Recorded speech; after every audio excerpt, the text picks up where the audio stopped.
안녕하세요.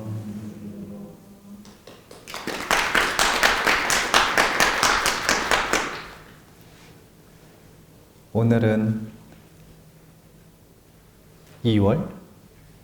2월이네요. 2월 합동천도제 날입니다. 오늘은 자비도량 참법 5권 기도를 해야 하고요. 그래서 자비도량 참법 5권 법문을 하도록 하겠습니다. 오늘은 해원석결이라고 하는 주제가 메인이 되는 주제입니다. 해, 풀어 헤친다. 원한을. 오래전에 묶여있는 이 원한들을 풀어서 해결한다. 이것을 해원석결이라 그래요. 자비도량 참법은 두 가지 키워드가 있지 않습니까? 자비, 그리고 참. 참회를 하는데 무엇을 참회할 것인가 이것을 보는 거예요.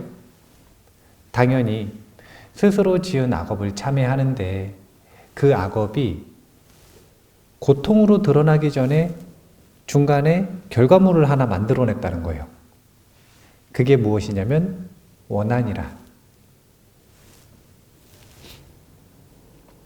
스스로도 누군가에게 원한을 가지고 있고, 그리고 세상의 다양한 존재들이 알게 모르게 내가 했던 말들 때문에, 행동 때문에 그 관계 속에서 나에게 원한을 가지고 있습니다. 그 원한을 어떻게 풀어낼 것인가? 왜 풀어야 되는가? 이런 내용들을 오늘 공부해 볼 건데요. 222페이지에 왜 풀어야 하는지에 대해서 이야기를 한번 보도록 하겠습니다. 중간에 경전에서 말하기를 이렇게 된 부분이 있는데요. 그 부분 함께 읽어보겠습니다. 경전에서 말하기를 일체 중생이 모두 마음이 있고 마음이 있는 이는 다 부처가 될 수 있지만 중생들의 생각이 전도하여 세간에만 탐착하고 벗어날 요령을 알지 못하며 고통의 근본을 세워 원수를 기르니 그러므로 삼계에 윤회하고 육도에 왕래하면서 몸을 버리고 몸을 받아 잠깐도 쉬지 못한다 하였습니다. 우리가 수행을 진지하게 하다 보면 경전의 가르침에서 항상 이렇게 비유를 합니다. 어떻게 비유를 하냐면 자신이 몰두하고 전념하는 수행이 있잖아요. 그 수행을 하는 것 외에는 전부 시간 낭비라고 합니다. 좀 너무하죠. 근데 어쩔 수가 없죠. 왜냐하면 우리가 사띠 수행 해보면 중심점을 결정했어요. 그럼 나머지는 전부 뭐예요? 방해물이잖아요. 그냥 이 원리거든요. 수행을 완성하고 원하는 것을 완성하기 위해서는 이렇게 하는 거예요, 원래. 하기로 한 것, 해야 하는 것을 남겨두고 나머지는 전부 방해물로 생각하고 그것을 해결한다. 그 시간 낭비를 막는다. 우리가 왜 삼계윤회에서 벗어나지 못하는가? 이것을 지금 근본을 짚고 있습니다. 왜 우리가 삼계윤회 하는 동안 인간 삶이라고 하는 이 귀한 인연을 얻어놓고 시간 낭비를 반복하고 있는가? 여러 가지 이유들이 있지만 그 시간 낭비 중에 가장 핵심적인 시간 낭비가 바로 원결이라는 겁니다. 이 원결로 인한 시간 낭비, 인간관계에서의 시간 낭비가 너무 많다는 거예요. 그래서 재가에서 살아가는 분들, 뭐가 고통스러운지 이렇게 얘기를 들어보면 결국은 다 사람 문제 아닙니까? 두 가지죠. 돈 문제 아니면 사람 문제. 사람 문제가 그렇게 심각한 거예요. 그 사람 문제를 한마디로 딱 요약해서 단어로 정리하면 그걸 원결이라고 하는 겁니다. 오늘 어떤 원결들이 있고 그 원결을 어떻게 풀어야 되는지에 대해서 자비도량 참법 시간에 공부해 보시고 또 기도하고 참여하고 그런 시간을 가지시면 되는데, 자, 223페이지에 맨 밑에 단에 내용인데 같이 한번 읽어보겠습니다. 224페이지까지 같이 갈 거예요. 이러한 죄악이 무량무변하여 원한의 대상이 서로 만나 그칠 데가 없지만 중생들이 어리석은 탓으로 무명은 지혜를 덮고 번뇌는 마음을 덮어 스스로 알지 못하며 마음이 전도하여 경의 말씀을 믿지 않고 부처님 말씀을 따르지 않으며 원결을 풀 줄 알지 못하고 해탈하기를 희망하지 않으며 스스로 악도에 들어가는 것이 불에 덤비는 나비와 같아서 많은 세월을 지내면서 무량한 고통을 받습니다. 요약하면 이거죠. 본인이 원결 때문에 고통스러워하고 있는데 그걸 모른다는 거라. 본인이 왜 고통스러운지를 모르는 거예요. 왜 고통스럽다고요? 제가의 삶은 두 가지라니까요. 돈이 부족해서 고통스럽거나 아니면 사람 때문에 고통스럽거나, 그거 말고는 별다른 고통이 없어요. 결국은 대부분 이 문제예요. 그런데 자기가 왜 고통스러운지를 몰라요. 이게 근본이라. 그래서 부처님께서 알려주셨는데 또 마음이 전도해서 경의 말씀을 믿지도 않아, 또 알려줘도 부처님 말씀을 따르지를 않아요. 그러니까 원결을 풀지 못한다. 해탈하지 못한다. 결과가 뭐냐면요, 악도에 스스로 들어가는 것이 불에 덤비는 나비와 같대요. 나비, 나방들이 보면은 그렇게 불에 달려들대요. 타 죽는 줄 모르고. 보고 쯧쯧쯧 그러는데 그럴 필요가 없어요. 사람도 똑같기 때문에. 그렇게 가시밭길이라고 이야기를 해도 꽃길인 줄 알고 자기 탐욕에 눈이 멀어서 그 원결을 향해 나아갑니다. 모든 성현들이 대자대비한 마음을 일으키는 것은 이 같은 원한의 대상이 되는 중생을 위함이다. 대자대비한 연민심이 일어나는 건 기쁘고 행복하게 살아가는 사람들한테 안 일어나잖아요. 누구에게 일어나냐면 고통스러운 사람들. 그런데 그 모든 고통들은 대부분이 다 결국 이 사람관계, 원결로부터 비롯되더라. 제가 돈 문제라고 했지만 사실 돈 문제도 원결의 문제거든요. 돈을 왜 못 버는가? 결국은 그것도 사람관계예요. 그리고 돈이라고 하는 존재와도 원결을 맺는 경우가 있어요. 이게 제복이 없는 거죠. 그것도 원결이라. 그래서 사실은 세상과의 원결 때문에 우리는 고통스럽다. 출가한 사람도 사실은 마찬가지예요. 출가한 사람도 결국은 뭐 때문에 고통스럽냐면 사람 관계 때문에 고통스럽습니다. 이따가 보시면 아시겠지만 원한의 대상은 결국 셋밖에 없거든요. 적이 아니요. 원한은 누구하고 맺는 거냐면요, 첫 번째는 가족, 친척, 두 번째는 스승, 제자, 그리고 세 번째는 도반. 그 원리가 어떻게 되는지를 한번 보시면 좋겠어요. 바로 나오네요. 228페이지입니다.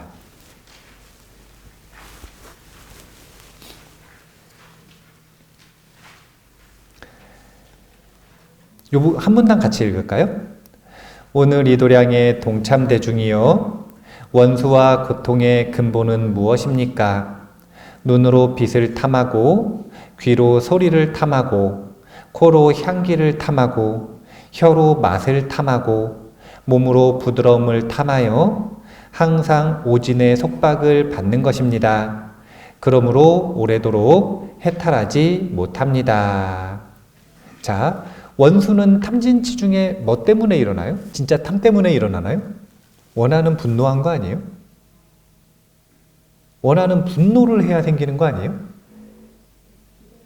보통 우리가 분노한 거 그래가지고 그거 해결 못하면 그걸 원한이라 그러잖아요. 한이 쌓였다. 한이 쌓였다. 내가 복수를 하겠다. 그거는 분노가 일어나지 않고 일어나지 않잖아요. 그런데 그 분노의 원인이 탐욕인 거예요. 모든 분쟁은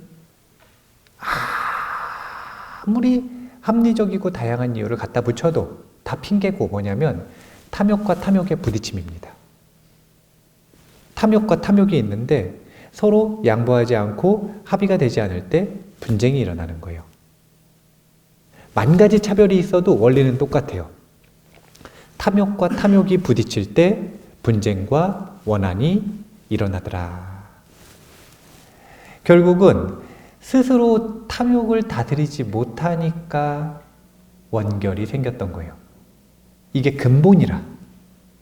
여기서부터 시작을 해서 이제 이 근본이 현상계에서 어떻게 펼쳐지는지를 한마디로 딱 이렇게 정리했어요. 뭐라 그러셨냐면 육친과 일체 권속 모두가 우리의 삼세 원한의 근본이니 왜냐하면 원한의 대상은 다 친한 데서 생깁니다. 자, 친하다. 이게 무슨 뜻이에요? 여기에는 함의가 들어가 있거든요. 친한 게 뭐가 문제예요? 안 친해야 된다는 거예요, 그러면? 친한 게 뭐가 문제냐면 친하다. 벌써 그 말 속에 자 봐보세요. 저 사람은 내 친한 친구고 저 사람은 나랑 안 친한 친구라. 누구한테 집착해요? 친한 친구한테 집중하죠. 벌써 친하다라고 하는 그 뉘앙스에 집착이 들어가 있어요. 탐욕. 그리고 두 번째는 친한 사람이랑 자주 봐요? 안 친한 사람이랑 자주 봐요? 자주 안 보면 원한이 생길 게 없어. 탐욕과 탐욕이 부딪힐 일이 없어요. 그러니까 그런 거 궁금하지 않으세요? 서로 애인이 되기 전에는 그렇게 좋고 막 너무너무 좋아가지고 죽고 못 산다 막 그러다가 이제 가까워지면 가까워질수록 서운한 일이 많아지고 자주 다투고 원한이 생기고 그러다가 애인이 아니라 원수가 되고 이게 왜 그런가?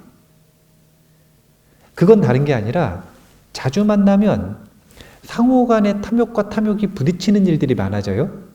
근데 그 속에서 함께 규칙을 잘 세워가지고 양보를 잘 하면서 화합을 하면 좋은데 그런 걸 배운 적이 없고 그럴 수 있는 힘이 없으니까. 아까 말했잖아요. 제가 아무리 규칙을 세워서 서로 화합해야 된다라고 얘기를 해줘도 경전의 말씀은 어떻게 한다고요? 믿지 않는다. 부처님이 이렇게 해야 된다라고 알려주시는 거 받아들인다, 안 받아들인다? 안 받아들인다. 자기가 왜 고통스러운지를 안 믿는 거예요. 자주 만나면 부딪힐 일이 많다. 그래서 친한 데서 생기는 겁니다. 그럼 결국 친한이라고 하는 건 세 가지 대상밖에 없지 않습니까?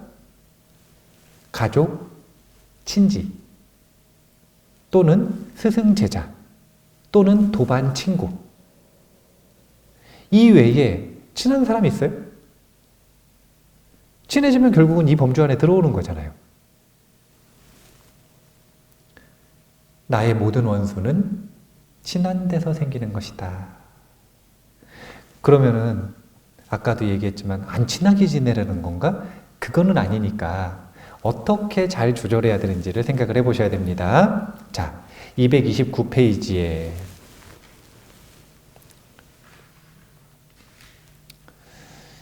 이 위에를 좀 읽어봐야 돼요. 윗문단부터 같이 한번 읽어볼게요. 친한 이를 여위면 곧 원수를 여일 것입니다.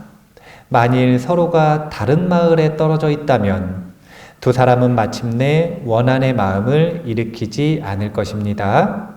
그래서 원한을 일으키는 것은 가까이 하면서 삼독으로 서로를 괴롭힘에서 비롯한 것이니 그 괴롭힘 때문에 원한의 마음을 일으킵니다. 그러므로 친척과 권속이 서로 원망하며 부모가 자식을 원망하고 자식이 부모를 원망하며 형제와 자매도 모두 그러하여 서로 원망하고 미워하며 조금만 뜻에 안 맞아도 성을 내는 것입니다.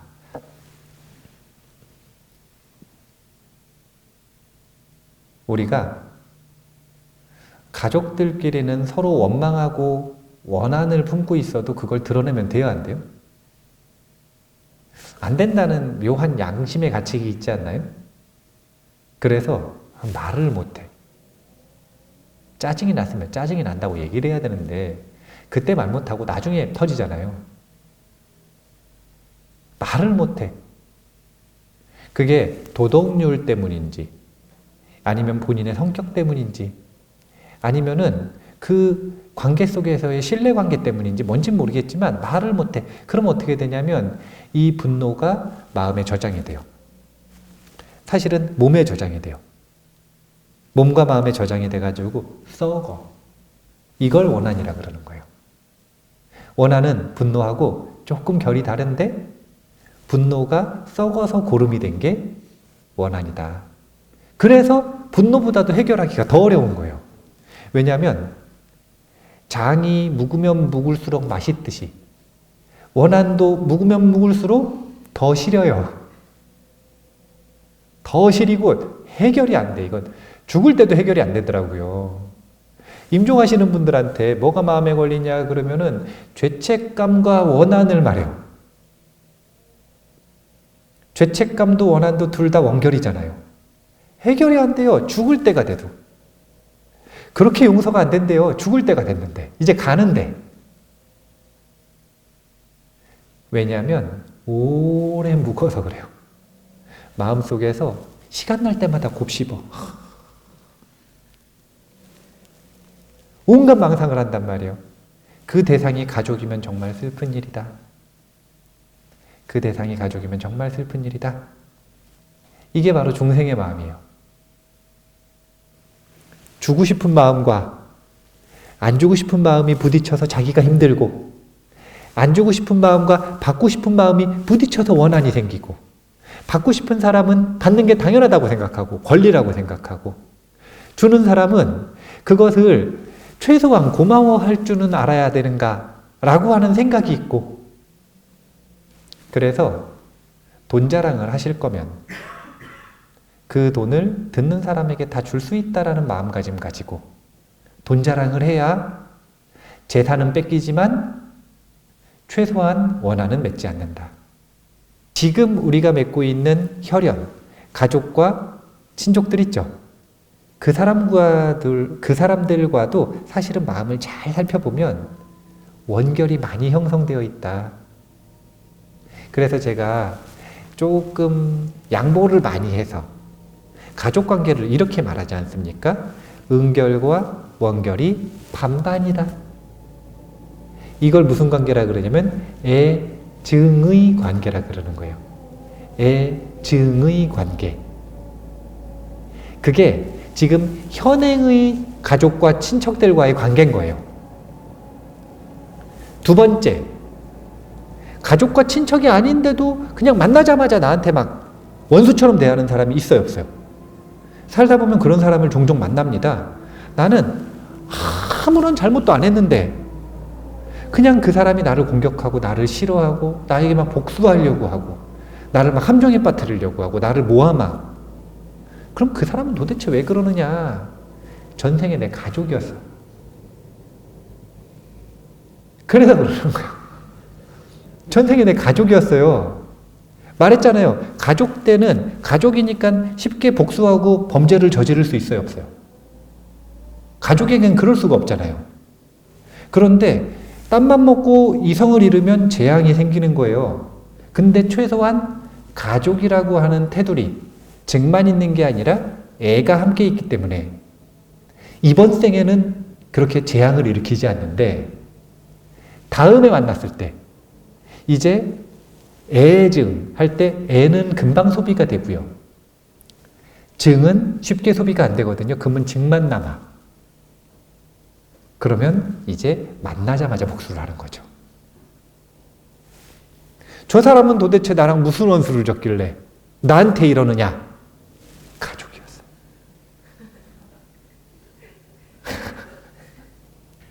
이게 비밀이에요. 그래서 이번 생의 가족도 조심하셔야 돼요. 뭘 조심하셔야 되냐면 애 증 중에 증이 많고 이 원결을 풀지 못하면 3세를 윤회하는 중에 언젠가 만난 아이에게 복수를 한단 말이에요. 부모님들은 특히 자녀를 조심하셔야 돼요. 왜냐? 자녀는 줘도 내 걸 계속 뺏어가고 용서해줘도 끊임없이 내 속을 썩여요. 왜 그러느냐? 빚 받으러 왔기 때문에 그러는 거예요. 자식들 중에서 극소수는 빚 갚으러 온 자식이 있어요. 근데 이건 극소수라. 부모와 자녀의 관계를 맺을 때 자녀는 보통 나에게 원한이 있어가지고 그 빚 받으러 오는 존재들이 되게 많은 거예요. 그래서 자녀들이 그렇게 속을 썩이는 거예요. 누굴 닮아서 저렇게 말을 안 듣나? 그러지 마시고 빚 받으러 왔구나 라고 생각하고 원결을 풀어야 해결이 되는 거지. 그렇지 않고는 해결이 안 되더라. 교육을 통해서 될 것 같습니까? 스스로 자기 마음을 되돌이켜 보세요. 감정이 이성으로 제어가 되는지. 이 번뇌는 감성적인 측면인데 이 감정은 번뇌, 이성으로 해결이 잘 안 돼요. 자, 그러면은 뒤로 좀 넘어가 볼게요. 이제 가족에 대한 이야기는 충분히 이해하셨죠?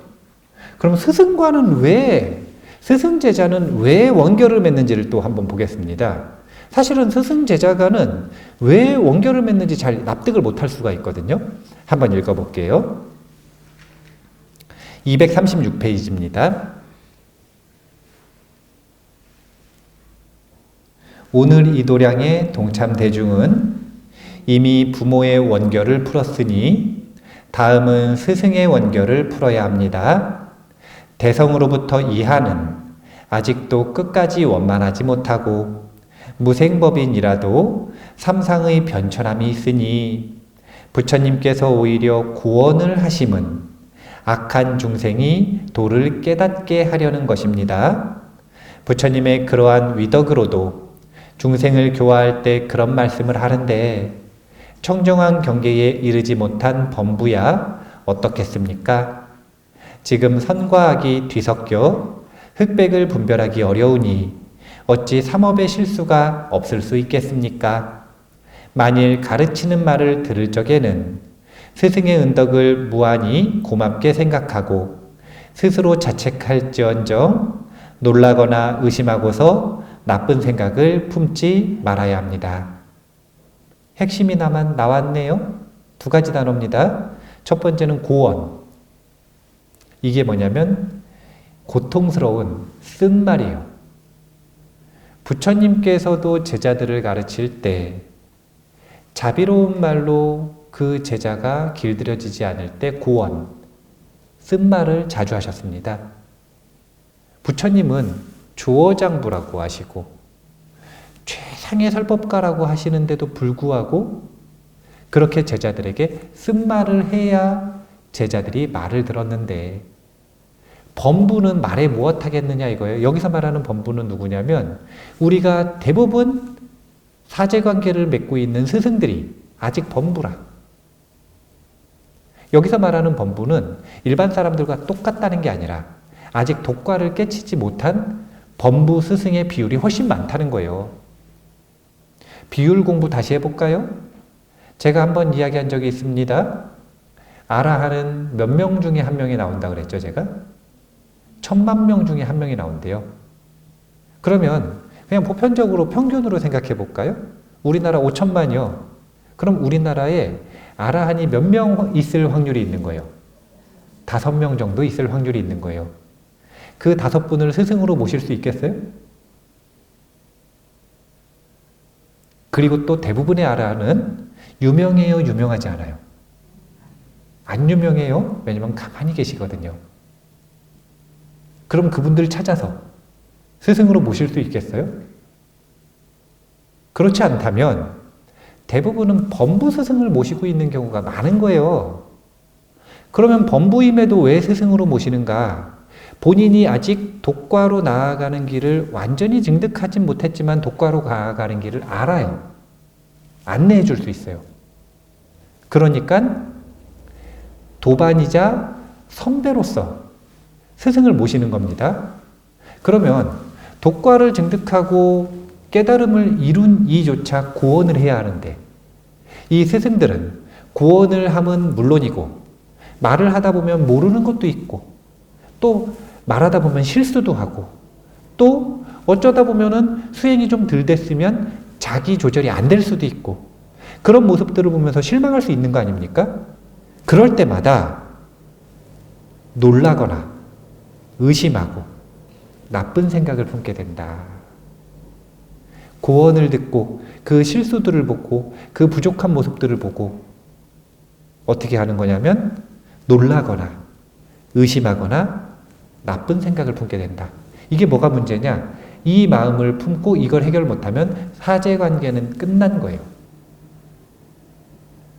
더 이상 사제관계는 무늬만 사제관계지 사제관계로서의 역할을 전혀 못하는 겁니다. 그래서 그 이후에는 뭐만 남은 거냐면 원한만 쌓이는 것이다. 이런 원리라고 보시면 돼요. 자, 자비도량참법에서는 이렇게 설명합니다. 제가 읽을게요.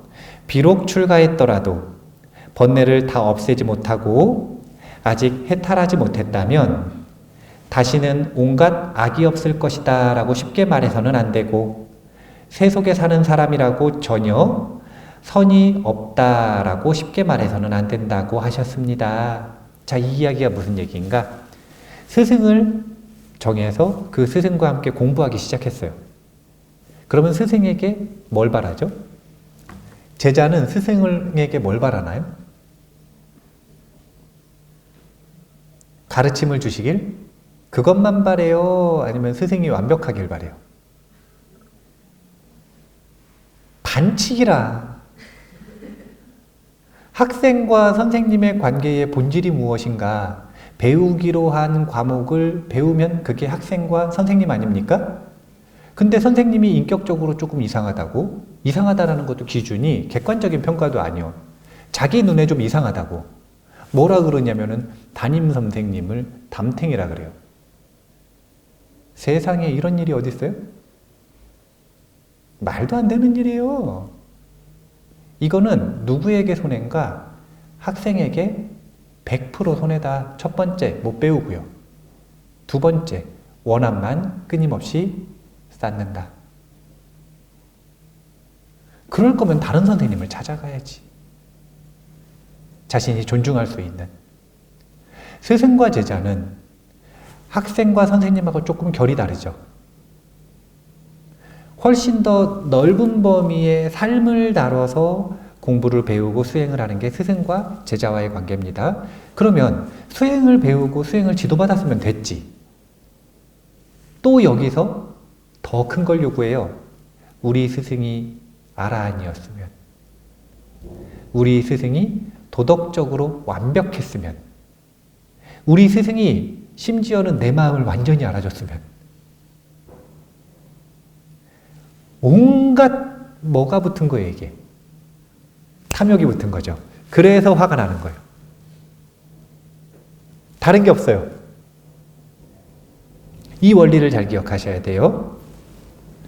그래서 부처님은 항상 너희는 스승의 은혜를 생각하라. 부모가 비록 낳아 기르고 가르친다 해도 사막도를 여의게 하지 못하지만 스승은 대자비로 아이들을 권유하여 출가하게 하고 구족계를 받게 하니 이는 곧 아라한의 태를 베어 아라한의 과를 낳는 것이며 생사의 괴로움을 떠나 열반의 낙을 얻게 하느니라.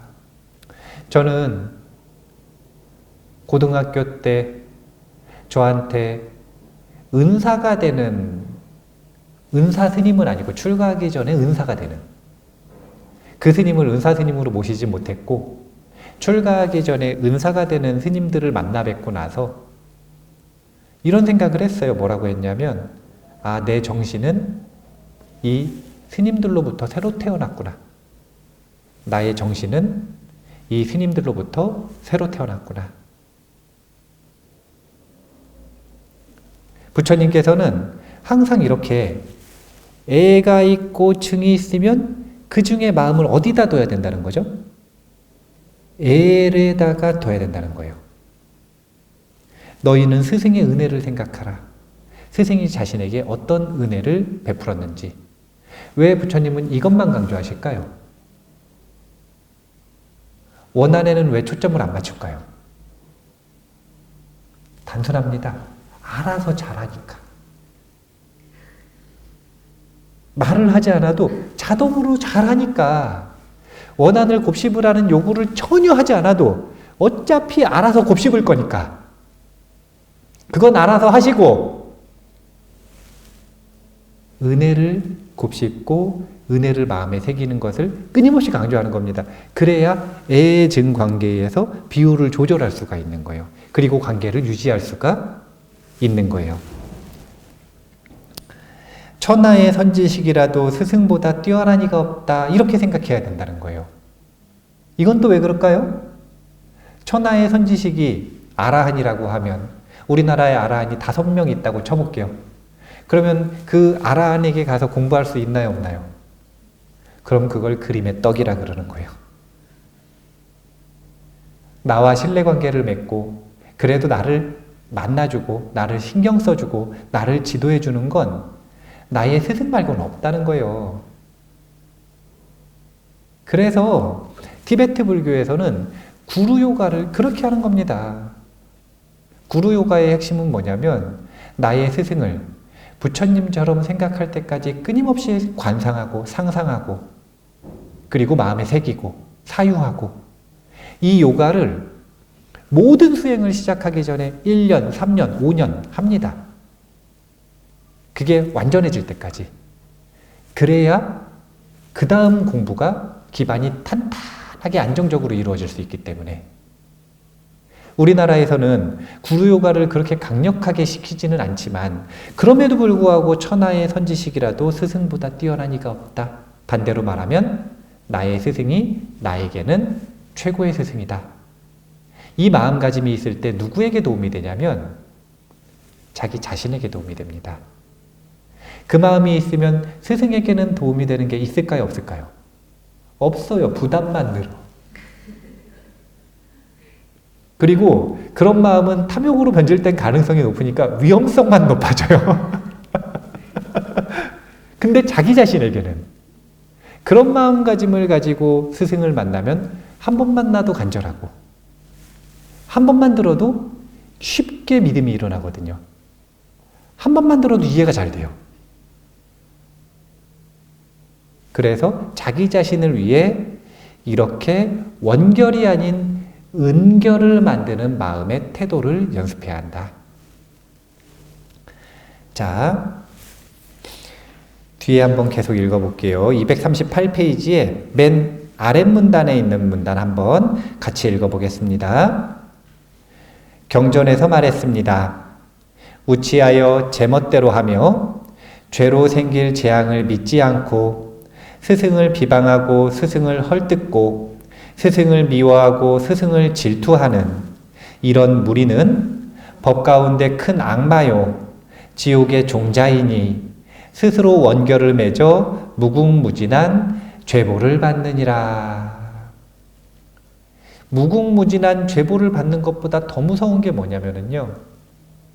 이제 구루요가를 할 때 구루요가를 하는 이가 저지를 수 있는 가장 큰 죄악을 뭐라고 하냐면 스승을 저버리는 행위를 가장 큰 죄악이라고 합니다.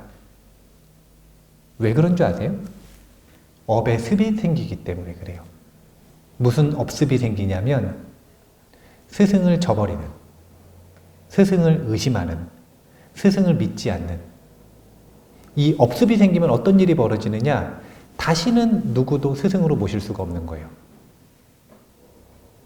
사실은 우리나라에 있는 수많은 불자들에게 큰 대중법회에서 제가 항상 하는 질문 중에 하나가 이거예요.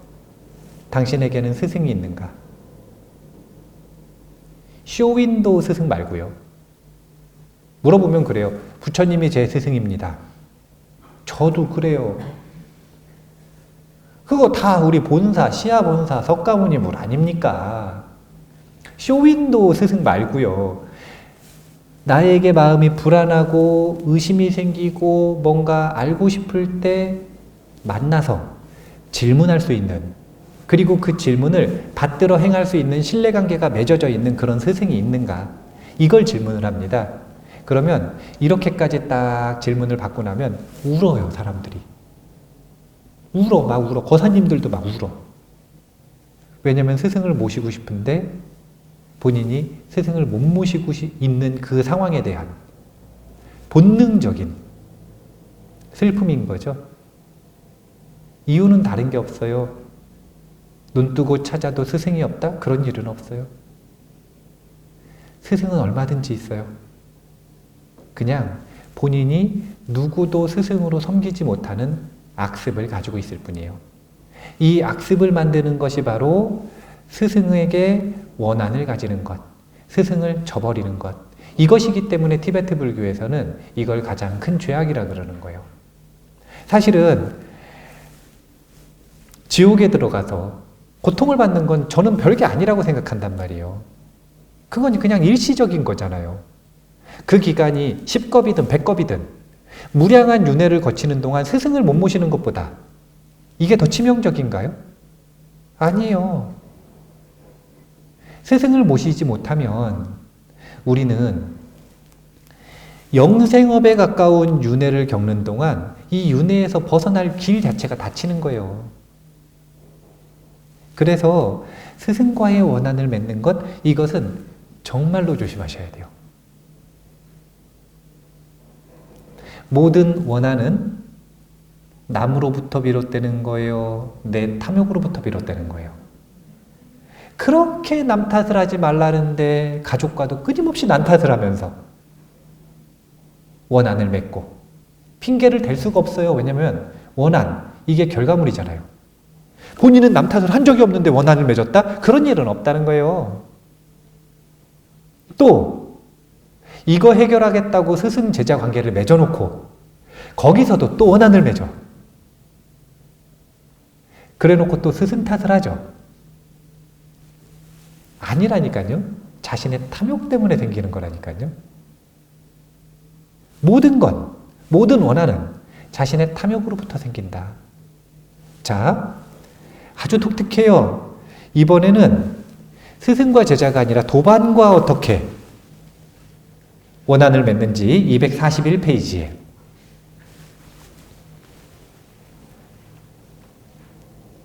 중간에 있는데 함께 읽어보겠습니다.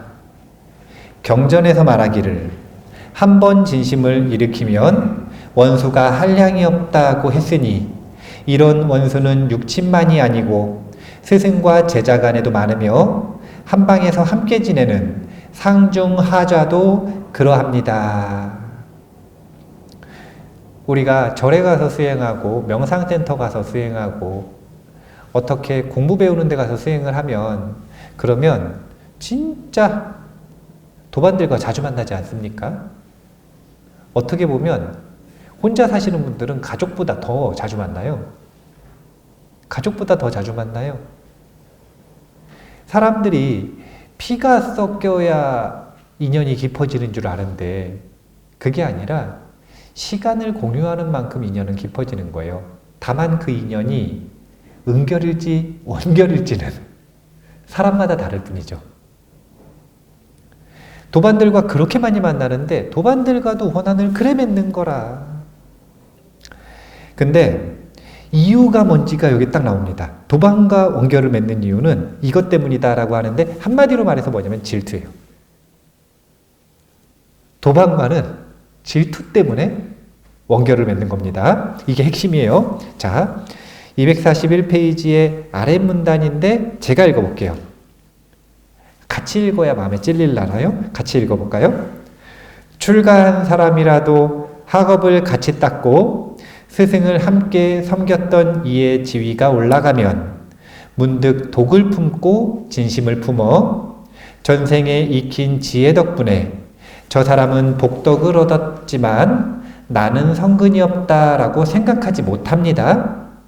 다른 사람의 출세 소식을 들으면 안온하지 못한 성품과 유루의 마음으로 높다 낮다는 생각을 자주 하고 싸움을 일삼아 화합하지 못합니다.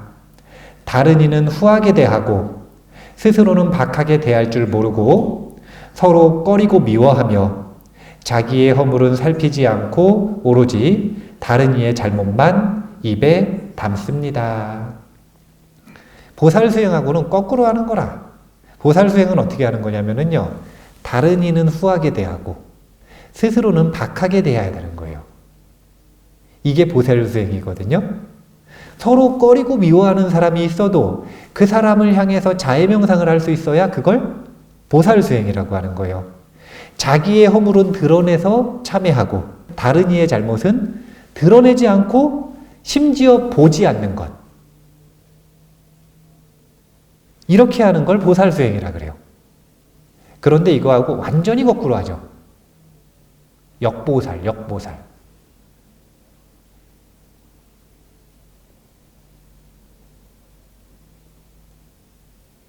비교하는 마음이 경쟁과 질투를 낳고, 질투하는 마음이 분노를 낳고 원한을 낳더라. 자기 자신을 이기기 위해 노력해야 돼요. 자기 자신을. 항상 모든 공부, 모든 경험의 본질은 결국은 나와 나의 싸움이에요.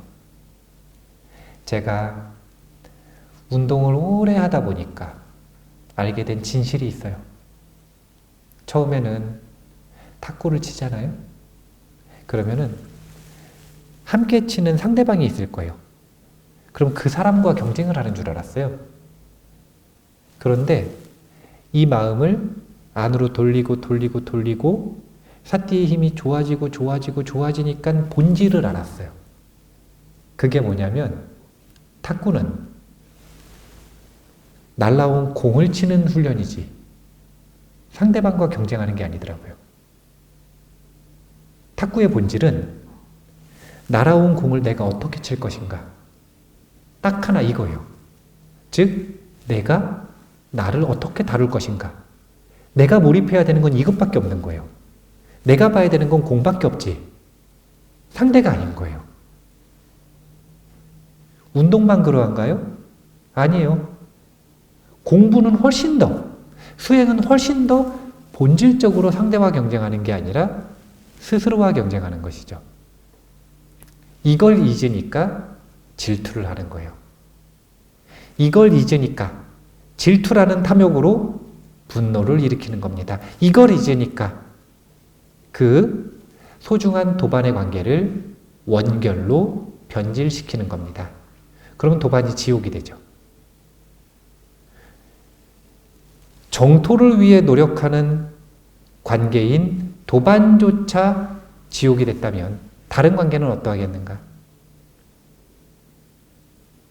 우리가 분명하게 생각해 볼 수 있는 주제입니다. 자, 242페이지에 이제 이 질투로 인해서 어떤 현상이 일어나는가 이 부분인데 같이 읽어볼까요? 큰 소리와 거친 말로 서로 꾸짖고 추한 말을 퍼부으며 스승의 가르침과 타이름을 조금이라도 믿고 받아들이지 않으며 상중하좌에게 각각 원한을 품고 원한을 품은 탓으로 서로 시비를 일삼았습니다. 우리가 도반들과 이러하다는 겁니다. 세상에나. 제가 그래가지고 부처님한테 조언을 해드리고 싶어. 인간 부처님한테요. 꽃삼비 비구들이 다퉜을 때 아무리 좋은 말로 타이러도 부처님이 타이르는데 저는 제가 불자들이 그랬으면 이해를 해요. 비구들이 패를 나눠가지고 절대로 화합할 수 없습니다. 부처님은 저기 가셔가지고 열반낙을 즐기십시오. 저희한테 참견하지 마시고. 이런 말도 안 되는 행위를 도반들과의 원결 때문에 한단 말이에요. 저는 부처님한테 가서 조언을 해드리고 싶어. 그게 뭐냐면 그 사람이 가장 취약한 방편으로 좀 다스려야 돼요. 이 문제는 결국 어떻게 됐습니까? 제가불자들이 해결을 했어요. 어떻게 해결했냐면 탁발 나오는데 보이콧 해버렸거든요. 먹고 사는 문제를 해결을 못하게 해버리니까. 부처님 말씀은 안 듣는데 밥 못 먹는 거 가지고는 곧바로 항복했어요. 한 3일 만에. 딱 3일만 굶으면 말 잘 듣거든요. 우리가 분쟁이 일어났을 때 이런 지혜를 발휘해야 돼요. 그 사람이 뭐에 취약한가? 그 사람이 가장 가치 있게 생각하는 게 뭔가? 그걸 가지고 보이콧, 뭔가 제재를 가하면 말을 듣습니다. 그러면 원한 맺지 않나요? 자비롭게 말한다고 말하는 게 더 큰 원한 맺어요. 그걸로는 소용도 없고. 자, 도반과는 이런 이유로 질투로 결국은 원수가 되더라. 가족이든 친척이든 친구든 스승 제자든 아니면 도반들이든 관계없이 한 번에 해결하는 마스터키를 알려드리겠습니다. 그게 뭐냐면 자해 명상이에요. 왜 이게 되는가? 자, 저분은 스승이라고 하고 저분은 친구라고 하고 저분은 도반이라고 하고 저분은 가족이라고 해볼게요. 그러면 이분과 원결을 맺고 있어요. 자, 우리가 예측해 볼까요? 저분들과는 원결을 맺었을까요? 안 맺었을까요? 안 봐도 뻔하죠. 맺었을 가능성이 높죠. 그러니까 이거는 그 사람들이 이상한 게 아니라 자기가 아술한 거예요. 그래서 어딜 가든 싸우고 어딜 가든 원한을 맺는 거예요, 그냥.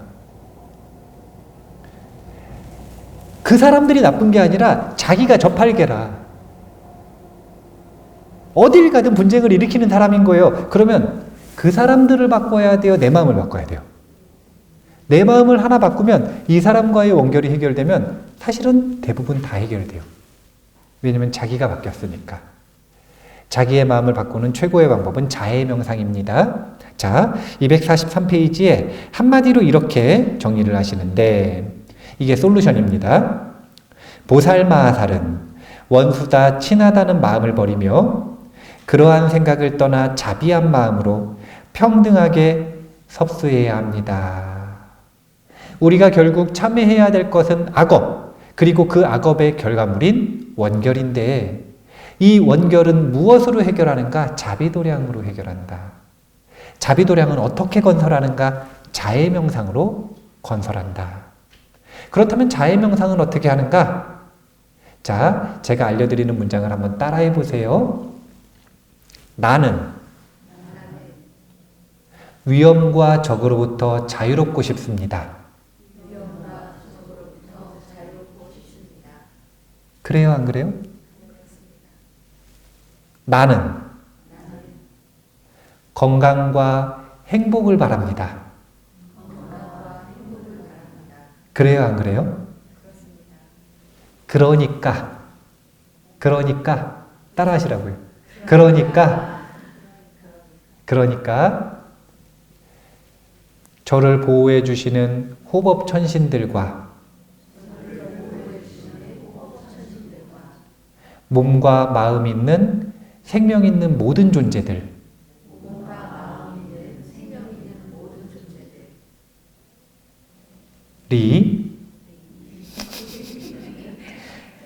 위험과 적으로부터 자유롭고 건강과 행복을 누리기를 바랍니다.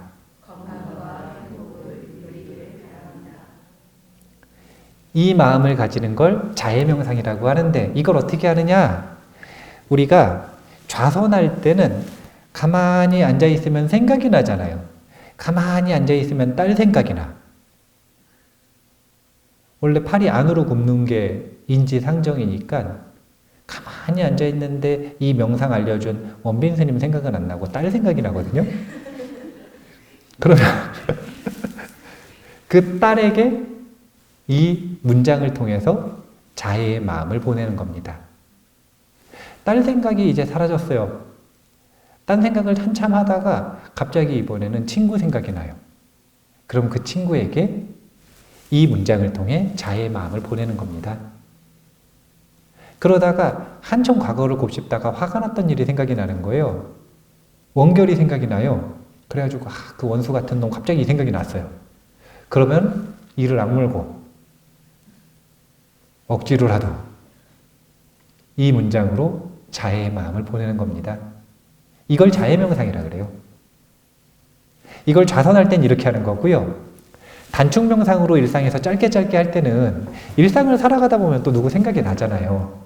그러면 그때 자해명상이 기억난다면 그 사람을 위해서 이게 일종의 기도문인데 자타가 이고등락을 하기를 원하는 기도문 아닙니까? 나와 당신이 위험으로부터 고통으로부터 벗어나고 즐거움을 누리기를 바라는 이 기도문을 활용해서 자해명상을 하시면 돼요. 이것이 숙달되고 익숙해지고 능숙해지면 사실은 원한을 맺을 일이 없어. 원한을 맺을 일이 없어요. 물론 아예 없지는 않아요. 왜냐? 부처님을 보고도 원한을 맺는 사람이 있었을까요? 없었을까요? 부처님 자해명상 완성하신 분인데 근데도 그 모습을 보고 원한을 맺는 사람이 있었죠. 네. 그러니까 완전히 없을 수는 없지만 확률이 지극히 낮아진다. 그리고 사실은 그런 부처님을 바라보는 원한들은 대부분이 과거의 업이에요. 그러니까 빚을 갚아야 되는 거죠. 대신 새롭게 지는 빚은 없어진다. 새롭게 지는 원한은 줄어들게 된다. 그래서 자비도량차법도 자해명상의 일종이라고 생각하시면 되고요. 오늘 내가 왜 이렇게 고통스러운가? 내가 왜 수행 못하고 공부 못하고 해야 되는 일 못하고 시간 낭비를 이렇게 하고 있는가? 원인을 알았어요. 원결 때문이다. 그 원결만 해결하면 나는 자유로워지는 겁니다. 이제 그 다음부터는 다른 사람 필게 아무것도 못 되고 내가 하기 싫어서 수행 안 하는 거지. 내가 게을러서 안 하는 거지. 내가 실력 부족해서 안 하는 거지. 나와의 경쟁만 이제 하게 되는 거예요. 이 원결 꼭 해결하셔야 됩니다. 안 그러면 가족관계, 스승-제자관계, 도반관계를 내가 망치게 됩니다. 이 해원석결 잘 하셔서 사람이 지옥 같은 경험으로 경험되는 것이 아니라 사람이 극락의 원천이 되실 수 있게 인간관계를 이 해원석결의 참회로서 바꿔보겠다. 이런 다짐을 해보시기 바랍니다. 일상 속에서도 자해명상 한번 실천해 보시고 잘 참회하고 다음 달에 또 참회 법문으로 만나도록 하겠습니다. 마무리할게요. 감사합니다.